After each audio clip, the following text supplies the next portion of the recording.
Students, कैसे हैं आप। आज अपन लेखा शास्त्र विषय में जो अपना थर्ड टॉपिक है वो स्टार्ट करने जा रहे हैं।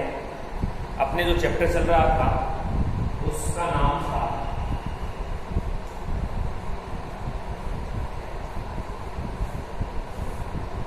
साझेदारी एक परिचय।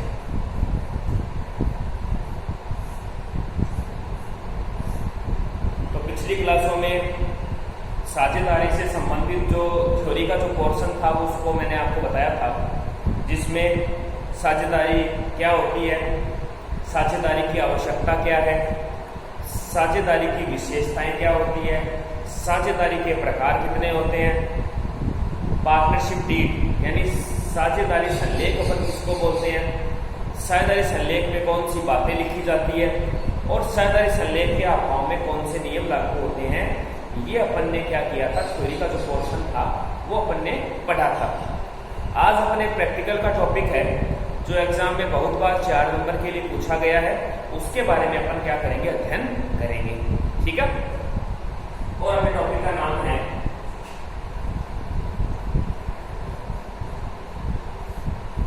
आहरण पर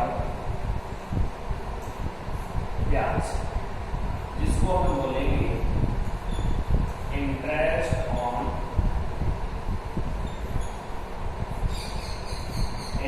ऑन ड्रॉविंग्स। तो सबसे पहले तो आप सबको पता है, कक्षा 11 में अपन ने पढ़ रखा है कि अपन ड्रॉविंग्स या आहरण किसे बोलते हैं। आहरण का मतलब होता है कि व्यापार का मालिक अपने उपयोग में लेने के लिए जो पैसे व्यापार से निकालता है उसे अपन क्या बोलते हैं, आहरण बोलते हैं, या उसे क्या बोलते हैं, ड्रॉविंग्स बोलते हैं। तो यदि व्यापार का मालिक अपने उपयोग में लेने के लिए पैसे व्यापार से निकालेगा तो ऐसी स्थिति में फर्म उससे क्या लेगी, ब्याज लेगी, और ऐसे ब्याज की गणना करना आपको आना चाहिए। ठीक है, तो ऐसे ब्याज की गणना करने के लिए अपने पास 2 विधियां हो सकती है, यानी आहरण पर ब्याज की गणना करने की 2 विधियां होती है। कौन कौन सी विधि होती है? पहली विधि होती है जिसको बोलते हैं गुणनफल विधि, इंग्लिश में हम बोलेंगे प्रोडक्ट मेथड।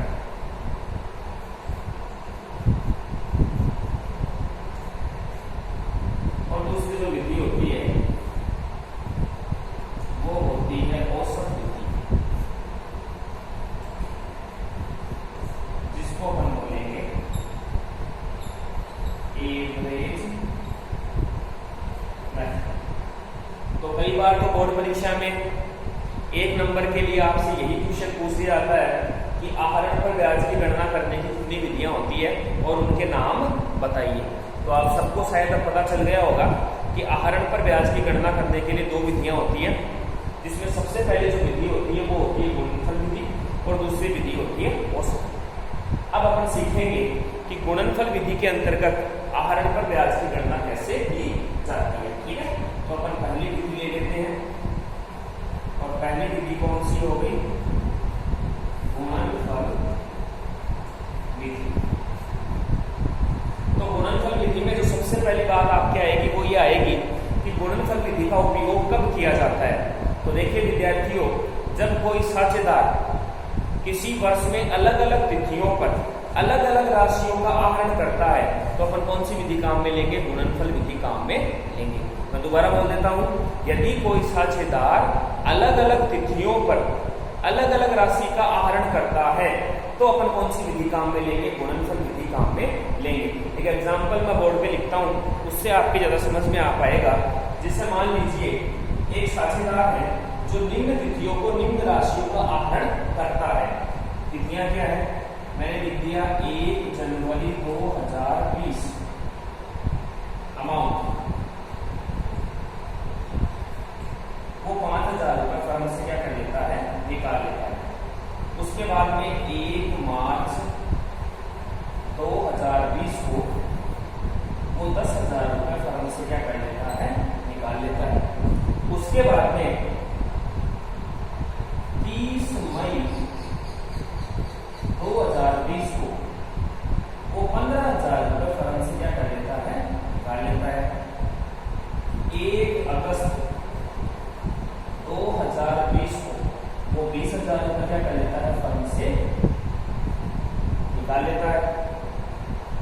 और फिर उसके बाद में 30 नवंबर 2020 को वो फिर से फर्म से कितने रुपए निकाल लेता है? 10,000 रुपए निकाल लेता है। तो यहाँ आप देख रहे हैं कि इतनी जो बात है वो आपको प्रश्न में दी हुई आएगी कि एक फर्म में एक साझेदार है जो निम्न तिथियों को निम्न राशियों का आहरण करता है। तो यहाँ आप देख रहे हैं कि ये तिथियां क्या है? अलग अलग है, और जो निकाली गई राशि है वो भी क्या है? अलग अलग है। तो ऐसी स्थिति में अपन क्या करेंगे? ऐसी स्थिति में अपन गुणनफल विधि का उपयोग करेंगे। आगे बात समझ में? तो यदि कोई साझेदार किसी वर्ष में अलग अलग तिथियों पर अलग अलग राशि का आहरण करता है तो अपन आहरण के ब्याज की गणना की कौन सी विधि काम में लेते हैं? आहरण पर ब्याज की गणना करने के लिए अपन गुणनफल विधि को काम में लेते हैं। ठीक है, तो ये तिथियां हो गई और ये आपका अमाउंट हो गया जो उसने निकाले। अब आपका प्रश्न यहां लिख रहा हूं मैं, यदि प्रश्न यदि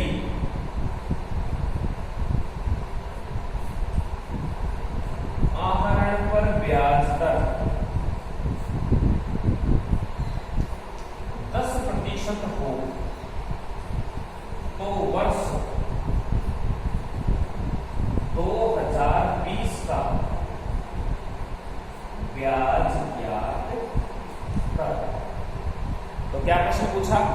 प्रश्न पूछा यदि आहरण पर ब्याज की दर 10% हो तो वर्ष 2020 का ब्याज ज्ञात कीजिए। अब आपको एक बात में बहुत इंपॉर्टेंट आपको बात बता रहा हूं। देखिए कौन से वर्ष का ब्याज पूछ रहा है? वर्ष 2020। तो वर्ष 2020 का अंतिम दिन क्या होगा? वर्ष 2020 का अंतिम दिन होगा 31 दिसंबर 2020। जैसे वर्ष 2019 का अंतिम दिन क्या होगा? 31 दिसंबर 2019 होगा। उसी तरह से 18 क्या होगा? 31 दिसंबर 2018 होगा। तो वर्ष 2020 का जो अंतिम दिन होगा वो आप देखेंगे कि 31 दिसंबर 2020। सबसे पहले आपको इस चीज को बताना है, इस चीज की गणना करनी है। अब अपन इसको हल करते हैं तो आपको कैलकुलेट करनी है मंथ। एम का मतलब क्या हो गया? मंथ। अब मंथ कैसे कैलकुलेट करेंगे? देखिए जिस तिथि को आपने आहरण किया है वो तिथि देख लो और वर्ष का अंतिम दिन देख लो, उसके महीने गिन लो।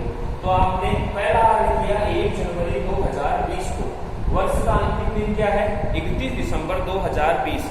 तो जनवरी से लेकर दिसंबर तक कितने महीने हो गए? सबको पता है जनवरी, फरवरी, मार्च, अप्रैल, मई, जून, जुलाई, अगस्त, सितंबर, अक्टूबर, नवंबर, दिसंबर, यानी कितने महीने हो गए? 12 महीने। तो यहाँ पर लिख देंगे 12। दूसरा देखो, दूसरा जो उसने पैसा निकाला वो निकाला 1 मार्च 2020 को। तो 1 मार्च से लेकर 31 दिसंबर तक के महीने अपन कैलकुलेट कर देंगे। तो 1 मार्च से देखो गिनो, मार्च, अप्रैल, मई, जून, जुलाई, अगस्त, सितंबर, अक्टूबर, नवंबर और दिसंबर। कितने महीने हो गए? कितने महीने हो गए? 10 महीने। 1 मार्च से कितने महीने हो गए? 10। तो मैंने यहाँ लिख दिए 10 महीने। अगला आहरण कब किया गया? 30 मई। तो देखिए यहाँ पर मई है और मई कितनी है? 30। तो आप मई को छोड़ दें क्योंकि लास्ट डेट है तो मई तो चला गया, तो मई को छोड़ दो। मई के आगे से गिन लो। तो मई के आगे क्या आएगा? देखिए जनवरी, फरवरी, मार्च, अप्रैल, मई, मई तक छोड़ दो। मई के बाद में 30 मई तक हो गया। 30 मई के बाद क्या? मई के बाद में क्या आएगा? मई के बाद में आएगा जून, जुलाई, अगस्त, सितंबर, अक्टूबर, नवंबर और दिसंबर, यानी कितने महीने हो गए? 7 महीने। 1 अगस्त, तो 1 अगस्त से महीने गिन लो। 1 तारीख है तो अगस्त तो सम्मिलित होगा ही होगा।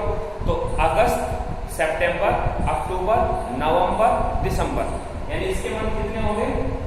5। अगला है 30 नवंबर।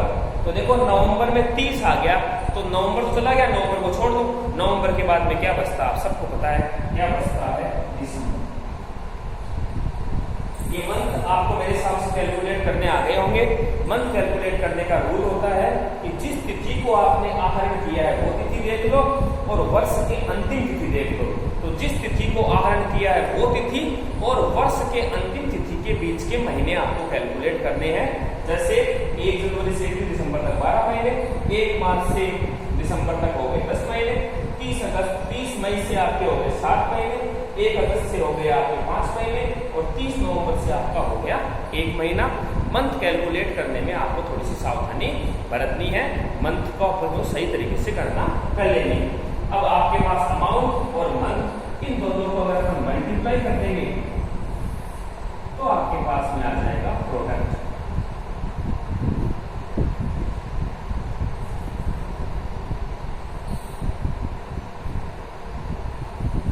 ये क्या आ जाएगा? प्रोडक्ट आ जाएगा। अब प्रोडक्ट की गणना कर लेते हैं। तो सबसे पहले आप मल्टीप्लाई कराना है, अमाउंट कितना है 5000, मंथ कितने 12, तो 12 पंजो 60, तो इसके तो अमाउंट होगी कितनी 60, 10,000 को 10 से कर दो, इसकी अमाउंट होगी 1 लाख, 15 को कर लो 7 से, तो देख लो 15 5 75, 15 6 90, 15 7 105, ये हो गई 1,05,000। फिर 20 को कर लो 5 से, तो ये हो गई 1 लाख, और फिर कर लो इसको, तो ये हो गए 10,000। यानी प्रोडक्ट आपको निकालना है तो आप क्या करेंगे, अमाउंट को मंथ से मल्टीप्लाई कर लेंगे। आ गई बात समझ में? उसके बाद में अपन क्या करेंगे, उसके बाद में सारे के सारे प्रोडक्ट को अपन क्या कर देंगे, जोड़ देंगे। जोड़ दो भाई 60,000 और 1 लाख, तो 1,60,000, 1,60,000 के बाद में हो गए 2,60,000 और 5 हो गए 2,65,000, 3,65,000 और ये हो गए 3,75,000। इतना जो टोटल आएगा वो कितना आ गया 3,75,000 आपका क्या आ गया, टोटल आ गया। अगली बात समझ में यहाँ तक? ये प्रश्न जो है वो परीक्षा में 4 नंबर के लिए बहुत बार पूछा जाता है। यहाँ तक मेरे साथ सबके समझ में आ गया होगा। अब अपन क्या करेंगे, अब एक फॉर्मूला आपको याद करना है और उस फॉर्मूले में वैल्यू जो है वो पुट करनी है और आपको क्या निकालना है, उसकी कैलकुलेशन करके उसका ब्याज निकालना है। फॉर्मूला क्या है वो देखो, यहाँ पे फॉर्मूला है ब्याज बराबर होगा गुणनफलों का योग गुणाकर बट्टा 100 गुणाकर। अब देखो गुणनफलों का योग यानी प्रोडक्ट्स का टोटल कितना हो गया 3,70,000। गुणाकर दर कभी भी कैलकुलेट नहीं करनी है, दर आपको हमेशा प्रश्न में दी हुई आएगी। दर अपने को दे रखी कितने परसेंट है 10%, ये 10, ये बट्टे 100 और गुना। तो देखो 2 0 से 2 0 कट गए, ये 5 आ गए और ये कितने आ गए 6 आ गए। अब आप 3750 को 5 से मल्टीप्लाई करा लो, 6 का क्या तो उसमें गुना करवा लेते हैं कितना है, इसको किया 0, 5 5 25 के 5, 2 7 5 35 और 2 37, 3 5 की 15 और 18, 6 का इसमें भाग दे दो, 6 का भाग दोगे तो 6 3 18, 6 कम 6, 6 दूनी 12 और 6 दूनी 20, यानी कि 2125 रुपए का आपका क्या आ जाएगा, ब्याज आ जाएगा। मेरे को ऐसा लगता है कि आप सबको समझ में आ गया होगा। जिन विद्यार्थियों को अभी समझ में नहीं आया है उनके लिए मैं एक बार रिपीट कर देता हूँ। आज अपन ने क्या बताया, आज अपन ने बताया आहरण पर ब्याज की गणना अपन कैसे कर सकते हैं। तो आहरण पर ब्याज की गणना करने के लिए जो पहला क्वेश्चन आपका बोर्ड एग्जाम में पूछा जाता है कई बार, वो होता है आहरण पर ब्याज की गणना की कितनी विधियां हैं। तो आहरण पर ब्याज की गणना करने की कितनी विधियां हैं, 2 विधियां हैं। सबसे पहली विधि होती है गुणनफल विधि और दूसरी विधि होती है औसत विधि। आज अपन ने कौन सी विधि सीखी है, आज अपन ने सीखी है गुणनफल विधि। अब आपको ये याद रखना है कि गुणनफल विधि कब यूज में लाई जाती है। तो मैंने बताया कि जब कोई साझेदार अलग अलग तिथियों पर अलग अलग राशि का आहरण करता है तो हम कौन सी मेथड काम में लेते हैं, गुणनफल विधि काम में लेते हैं। जैसे यहाँ पर एक पार्टनर है जो डेट्स आपको दे रखी है 1 जनवरी, 1 मार्च, 30 मई, 1 अगस्त, 30 नवंबर, अलग अलग तिथियां होगी तो अलग अलग राशियों में क्या करिए आहरित कर ली। इतना तो आपको प्रश्न में दिया हुआ आएगा। फिर आपसे प्रश्न पूछा जाएगा, प्रश्न क्या है, यदि आहरण पर ब्याज की दर 10% हो तो वर्ष 2020 का ब्याज याद कीजिए। यहाँ देखिए यहाँ वर्ष 2020, तो तो आपको ये पता करना है कि वर्ष 2020 का अंतिम दिन कौन सा होगा। सबको पता है वर्ष 2020 का अंतिम दिन 31 दिसंबर होगा। अब आप क्या करेंगे, मंथ कैलकुलेट करेंगे। मंथ कैसे कैलकुलेट करेंगे, जिस तिथि को आपने आहरण किया वो देख लो और वर्ष का अंतिम दिन देख लो। तो 1 जनवरी से 1 दिसंबर 12 महीने, 1 मार्च से 10 महीने, 30 मई से 7 महीने, 1 अगस्त से 1 दिसंबर तक हो गए 5 महीने और 30 नवंबर 2020 से हो गया 1 महीना। अब आप क्या करेंगे, अमाउंट को और मंथ को मल्टीप्लाई कर देंगे। तो 5 को 12 से कराएंगे तो 60,000, 10 को करेंगे तो 1 लाख, इसको कराएंगे तो 1,05,000, इसको कराएंगे तो 1 लाख, इसको कराएंगे तो 10,000। अब आप इन सबका गुण कर लेंगे तो देखो 1 लाख और 1 लाख हो गए 2 लाख, ये हो गए 2,65,000, ये हो गए 3,65,000 और 10,000 हो गए 3,75,000। इनको हम ऐड करेंगे। अब एक फॉर्मूला मैंने आपको बताया, उसको आपको सबको याद करना है।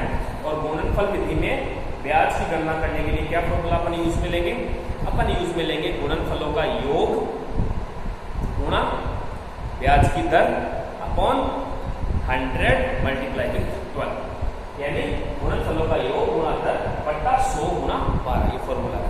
तो गुणनफलों का योग ये अपने को निकाल लिया अपन ने 3,75,000, दर कितनी 10%, 100 गुणा 12 आपने लगा ही दिया। दर हमेशा आपको प्रश्न में दी हुई आएगी, उसकी कोई गणना करने की आवश्यकता नहीं होती है।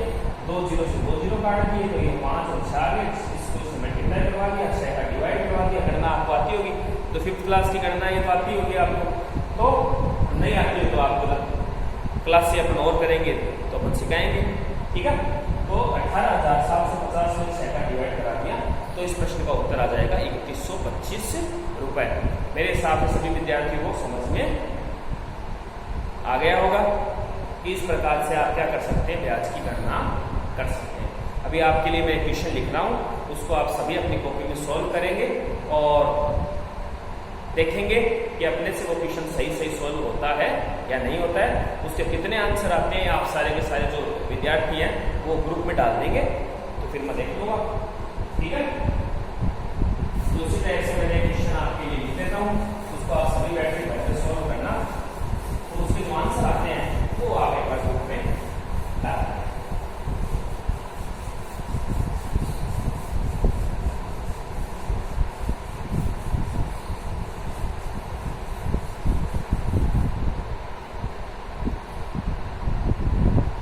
ठीक है, तो क्वेश्चन क्या है देखो,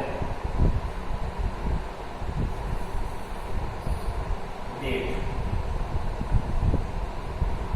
1 जनवरी 2019, अमाउंट कितना विड्रॉ किया, अमाउंट विड्रॉ किया 10,000। 1 अप्रैल 2019, अमाउंट कितना विड्रॉ किया, अमाउंट विड्रॉ किया 30,000।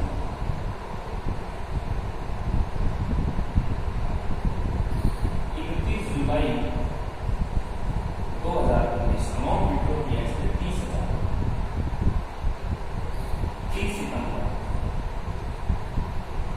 2019, अमाउंट विड्रॉ किया इसमें 50,000। और 1 दिसंबर 2019, अमाउंट विड्रॉ किया इसने मान लीजिए 1 लाख। 1 लाख, ठीक है। तो देख रहे हैं आप यहाँ अलग अलग डेट है, डेट क्या है अलग अलग है, और अमाउंट भी क्या है, अमाउंट भी क्या है अलग अलग है।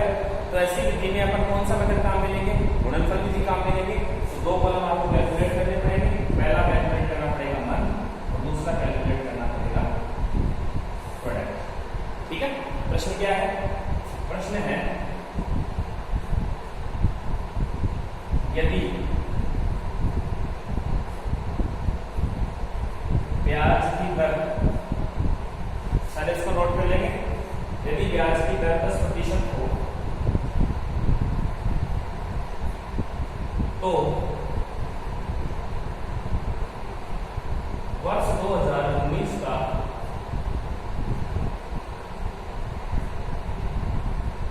ब्याज ब्याज दर, वर्ष 2019 का क्या करो, ब्याज ब्याज करो। तो आपको वर्ष 2019 का क्या कैलकुलेट करना है, इंटरेस्ट कैलकुलेट करना है। सेम वैसे ही आपको फॉर्मूला लगाना है, फॉर्मूला पिछले जो क्वेश्चन क्वेश्चन मैंने करवाया था उसमें था, आपको पता है, गुणनफलों का योग गुणा दर बट्टा 100 गुणा 12।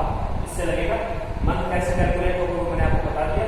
वर्ष 2019 का अंतिम दिन भी क्या होगा, 31 दिसंबर। तो 31 दिसंबर आपका लास्ट डे हो गया। 1 जनवरी से 31 दिसंबर तक 12 महीने। अप्रैल से आप देख लें कितने महीने होते हैं, उसके बाद में अगली जो डेट है उससे आप देख लेंगे। इस प्रकार से आप क्या करेंगे, ब्याज की गणना कर लेंगे, ठीक है। और ब्याज की गणना करने के बाद जो आपके आंसर आते हैं वो अपने स्कूल के जो ग्रुप है उसमें डाल देंगे। अब जो नेक्स्ट क्लास अपनी होगी उसमें अपन सीखेंगे कि औसत वृद्धि से यदि अपने को ब्याज की गणना करनी है तो किस प्रकार से अपन ब्याज की गणना कर सकते हैं। ओके।